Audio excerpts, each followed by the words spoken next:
సంక్షేమం ఇవ్వగలిగాం, DBT పెట్టగలిగాం. Pension ఇస్తే ఎప్పుడు ఇచ్చాం, ఎక్కడిచ్చాం మెజర్ చేస్తున్నాం.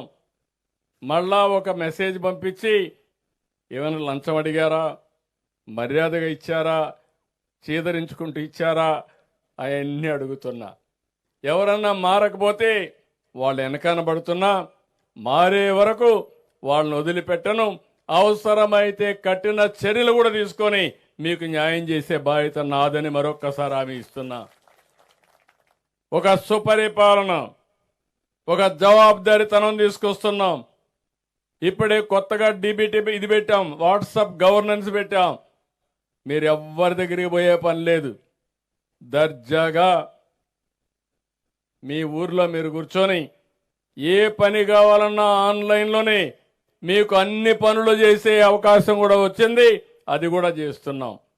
ఈ నెల నెక్స్ట్ మంత్కి అన్ని సేవలు చేస్తున్నాం. అంటే గొంతెమ్మ కోరికలు కోరేసి ఇంట్లో పడుకుంటే ఆకాశాన్ని తెమ్మంటే ఒకటేసారి తేలేం. చిన్నపిల్లలకు నేర్పిస్తూ ఉంటాం జాబిల్లి రావే అని. అదే అలాంటి కోరికలు కోరితే చేరలేం. కానీ మామూలుగా ప్రతి ఒక్క పౌరుడికి అవసరమైన సేవలన్నీ ఆన్లైన్లో ఇచ్చే బాధ్యత నాదని మరొక్కసారి మీ అందరికి హామీ ఇస్తున్నా.